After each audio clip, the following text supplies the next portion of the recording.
All right, we've spoken about Anthony Joshua Helenius. Remember, it was supposed to be Joshua Dillian Whyte. Dillian Whyte obviously failed a VADA test a few days ago, so he's out of the fight.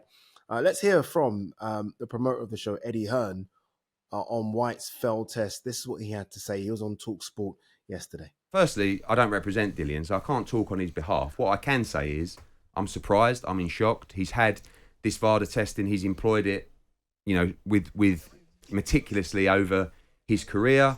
I had an email from his team as early as this morning to say, obviously, there's a strict confidentiality on his behalf, not on my behalf. And he's got a big fight on his hands.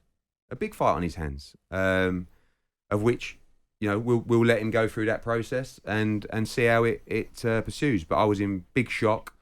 And as I said, on Saturday, when we found out about it, I was definitely surprised.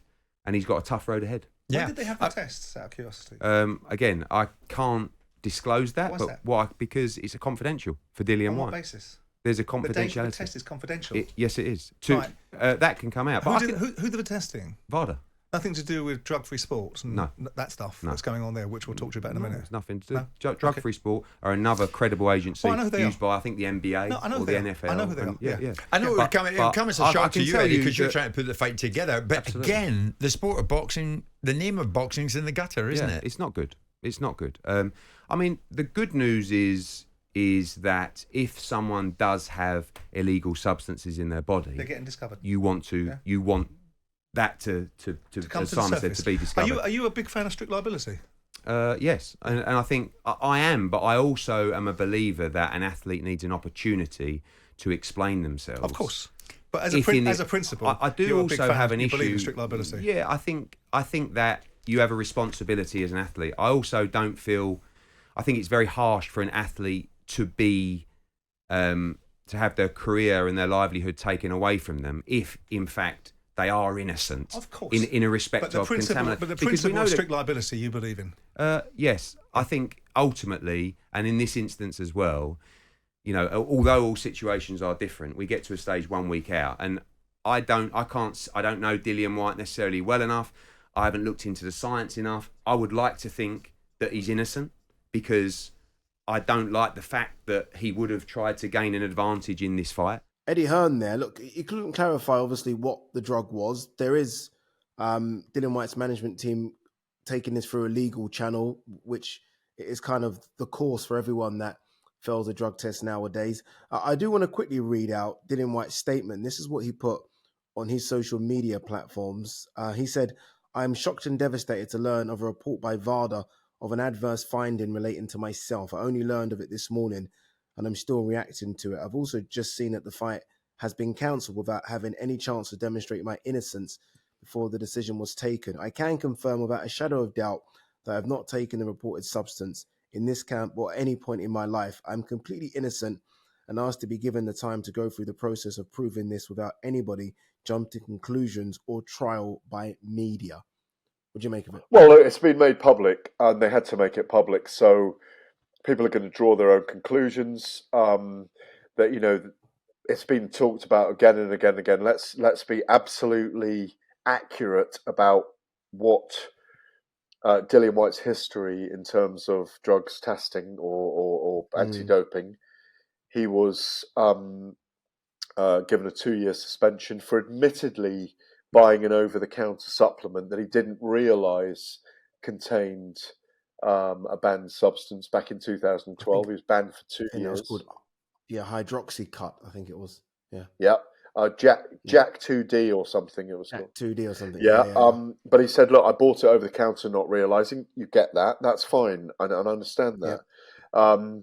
He was exonerated, by the way, by a UK anti-doping panel and the Boxing Board of Control in 2019 on the morning of his fight with Oscar Rivas for minute amounts that they decided on the hearing were not enough to have caused an issue.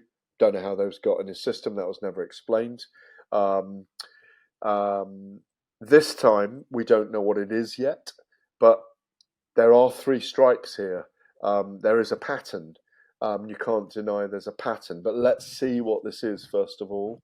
As I said earlier, Dan Raphael the American boxing journalist, is claiming it was the case on multiple tests. Let's see whether that's true or not. He's got very good links with VADA.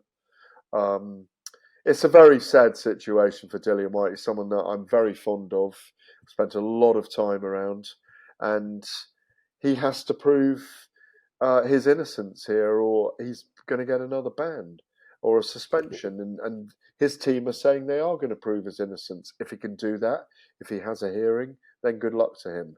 But what's happened is not a good look for boxing, and it's not a good look for him. No, it certainly isn't a great look for Dillian Whyte, again, because of the two sort of problems in the past. Yes, one he was exonerated for, but it still lingers in people's brains regardless of whether or not you can prove your innocence.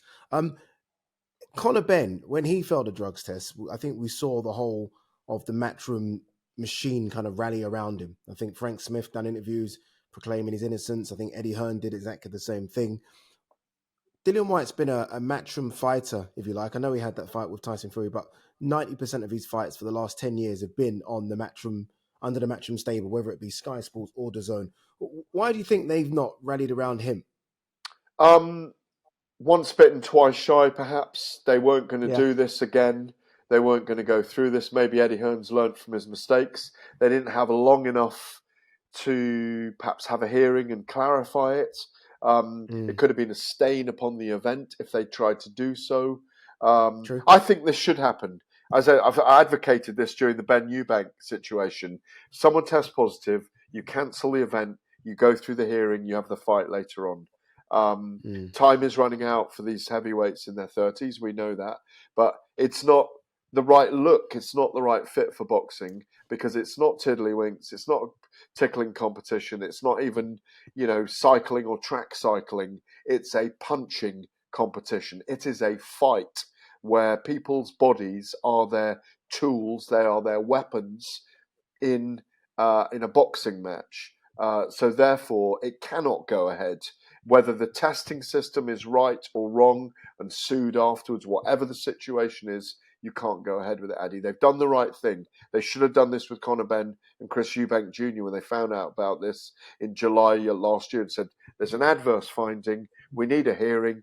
If we can go ahead with this, if this is clarified. But it's taken them 10 months to get to a conclusion over this anyway. And we still don't know if Conor Benn's going to be fighting very soon. Yes, the provisional suspension has been lifted, but we don't know if UKAD are going to appeal the decision. I think it's all a bit sub judice at the moment. I think, what is it? We've got another 10 days left of that 21 days. We'll see him back in action if they don't appeal in the next 2 weeks. Yeah, there seems to be so many problems here. I think the first one is obviously it was VADA that he tested positive. It was their test that he tested positive for. I think the second one is that Dillian Whyte doesn't have a license with the British Boxing Board of Control. So I wonder what's going to happen there. Because I asked Eddie, if he is found guilty, what's the punishment? And he then explained to me, he doesn't have a license with the British Boxing Board of Control. So thus UKAD aren't really getting involved in this situation as well. It's a VADA situation, which is very unclear. Do Matchroom need to do a bit like what the UFC did with USADA and bring their own drug testing team on board?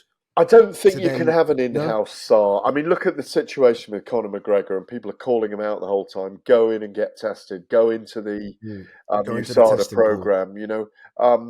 There's a lot of insider kind of promotional stuff in boxing potentially as well. Yeah, I mean, did you ask him who Dillian Whyte is licensed with, by the way? I didn't, unfortunately, no, because it kind of took me by surprise. It almost just skipped my brain to ask. I didn't ask. Because I wondered whether he was licensed. Obviously, he's based in Portugal, so he could be licensed over there. But yes, maybe. But I found it interesting in the original statement. I think I asked Robert Smith about this, Boxing Board of Control Secretary, and because I'd assumed that when the ABCs were informed, the Commission of American Boxing Commissions were informed. I wondered whether it was because he was licensed with an American commission, but Robert said it wasn't. So it must be something to do with Portugal. I would assume because he said no, it was the same with Conor Benn, that the ABCs were informed as well. So it's odd that Why does Dillian Whyte not have a British Boxing Board of Control license? Like, what could be the reasoning for him, who has had every one of his fights bar 2 in Britain? Why would he not have a British Boxing Board of Control Might license? just be where he's based. It might work for him better in that way. Tyson Fury, remember, boxed with an American license for a while. He was licensed in Nevada. Yeah. So, you can be licensed. When you box here, it has to be agreed by the Boxing Board of Control. I don't know who Hellenius is licensed with, but the Boxing Board of Control have to agree that, because the fight is that he's fit to fight, because it's within their jurisdiction. But that's why the Boxing Board of Control are informed about the test, because Whyte was fighting under our jurisdiction in the UK, under the board's jurisdiction.